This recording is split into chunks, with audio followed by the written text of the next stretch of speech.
السلام علیکم۔ جماعت نہام حصہ نظم نمبر 3 ہے، جاوید کے نام۔ شاعر کا نام ہے علامہ محمد اقبال۔ یہ نظم جو ہے 5 اشعار پر مشتمل ہے۔ یہ علامہ اقبال کے مجموعہ کلام بال جبریل سے لی گئی ہے۔ شامل نصاب نظم جاوید کے نام علامہ اقبال کے دوسرے اردو مجموعہ کلام بال جبریل سے لی گئی ہے۔ علامہ اقبال نے یہ نظم اس وقت لکھی تھی جب وہ لندن میں تھے اور وہاں اپنے بیٹے جاوید اقبال کے ہاتھ کا لکھا ہوا پہلا خط انہیں ملا۔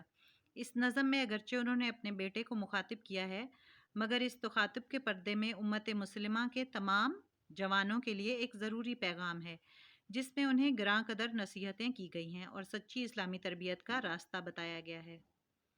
نظم کا مرکزی خیال ہے: عشق حق میں درجہ کمال حاصل کرنے والا گردش زمانہ سے بے نیاز ہو جاتا ہے، پھر وہ لالا و گل کی خاموشیوں میں بھی فطرت کا پیغام سن سکتا ہے۔ اگر وہ تہذیب مغرب کی بجائے اپنی تہذیبی اقدار پر کاربند رہے اور اپنی خودی کی حفاظت کرے تو غریبی میں بھی ناموری حاصل کر سکتا ہے۔ نظم کا خلاصہ ہے: اے جاوید، تو عشق میں درجہ کمال حاصل کر لے، پھر تو گردش زمانہ سے یکسر بے نیاز ہو جائے گا۔ تجھے دل فطرت شناس مل جائے گا، تو لالا و گلاب کی خاموشی میں بھی تیرے لیے کلام بن جائے گی۔ مغربی علوم و تہذیب کے حصول کی بجائے اپنے وطن کی تہذیب اور طور طریقوں کو اپنا، جو مغربی تہذیب اور اس کے طور طریقوں سے کہیں زیادہ پائیدار ہیں۔ میری شاعری میں جو حقائق بیان ہوئے ہیں انہیں اپنے ذہن میں بٹھا لے اور ان پر کاربند ہو جا۔ میرا طریقہ امیری کا نہیں ہے، درویشی اور فقیری کا ہے۔ تو اپنی خودی نہ بیچ بلکہ اپنی غیرت و خودداری کی حفاظت کر، اس طرح تو غریبی کے باوجود عالمگیر شہرت اور ناموری حاصل کر لے۔ دیار عشق میں اپنا مقام پیدا کر، نیا زمانہ نئے صبح و شام پیدا کر۔ دیار عشق، عشق کا ملک، عشق کی دنیا۔ تشریح ہے: علامہ اقبال اپنی نظم جاوید کے نام میں اپنے بیٹے جاوید اقبال سے تخاطب کے پردے میں امت مسلمہ کے تمام نوجوانوں سے مخاطب ہیں اور انہیں گراں قدر نصیحتیں کرتے ہیں۔ نظم کے اس شعر میں وہ اپنے بیٹے سے مخاطب ہو کر کہتے ہیں کہ اے میرے بیٹے، تو عشق حق میں اپنا خاص مقام پیدا کر، کیونکہ عشق حق کے سوا انسان اپنی زندگی میں اور کسی طرح سے بھی درجہ کمال حاصل نہیں کر سکتا۔ تو اپنے دل میں اللہ تعالیٰ کا عشق پیدا کر۔ جب تو اللہ تعالیٰ کے عشق میں اپنا خاص مقام پیدا کر لے گا تو پھر زمانے کی ہر گردش اور صبح و شام کی ہر افتاد سے بے نیاز ہو جائے گا۔ عشق حق کے اس خاص مقام کی بدولت تو اس قابل ہو جائے گا کہ کائنات میں انقلاب لا کر نیا زمانہ اور نئے صبح و شام پیدا کر سکے۔ جب تو اپنے آپ کو کلی طور پر اللہ کے تابع کر دے گا تو گردش زمانہ تیرے تابع ہو جائے گی، پھر تو زمانے کا نہیں ہوگا، زمانہ تیرا ہو جائے گا۔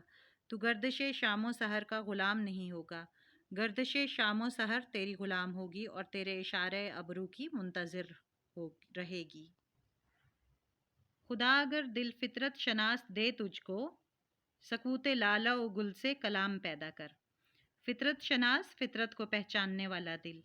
سکوت لالا و گل، سکوت خاموشی کو کہتے ہیں، لالا اور گل پھول کو کہتے ہیں۔ کلام بات۔ تشریح: علامہ اقبال اپنی نظم جاوید کے نام میں اپنے بیٹے جاوید اقبال سے تخاطب کے پردے میں امت مسلمہ کے تمام نوجوانوں سے مخاطب ہیں اور انہیں گراں قدر نصیحتیں کرتے ہیں۔ نظم کے اس شعر میں وہ اپنے بیٹے سے مخاطب ہو کر کہتے ہیں کہ اے میرے بیٹے، اگر خدا کی بارگاہ سے تجھے فطرت کو پہچاننے والا دل عطا ہو جائے تو لالا و گل کی خاموشی بھی تیرے لیے کلام بن جائے گی اور قدرت کی جو چیزیں گویائی سے محروم ہیں تو ان کی باتیں بھی سمجھنے لگے گا۔ اس کے لیے ضروری ہے کہ تو بار بار اپنی ذات پر اور مظاہر فطرت پر غور کرے۔ جب تو اپنی ذات کا عرفان حاصل کرے گا تو تجھ پر فطرت شناسی کے دروازے کھل جائیں گے اور یہ فطرت شناسی تجھے عشق کے حق میں اور پختہ کرے گی، کیونکہ جب تیرا دل فطرت شناس ہو جائے گا تو لالا و گل کی خاموشی و بے زبانی تیرے لیے گفتگو اور کلام بن جائے گی۔ فطرت کی بے زبان چیزیں اپنی زبان بے زبانی سے اللہ تعالیٰ کی حقانیت کا اعلان کریں گی۔ تو اس اعلان کو سنے گا بھی اور سمجھے گا بھی، اور اس طرح عرفان ذات کے بعد فطرت شناسی کے راستے سے ہوتا ہوا عرفان حق کی منزل کی طرف بڑھتا جائے گا۔ اگلا شعر ہے: اٹھا نہ شیشہ گرانے فرنگ کے احسان، سفال ہند سے مینا و جام پیدا کر۔ شیشہ گرانے فرنگ مغربی تہذیب کے علمبردار،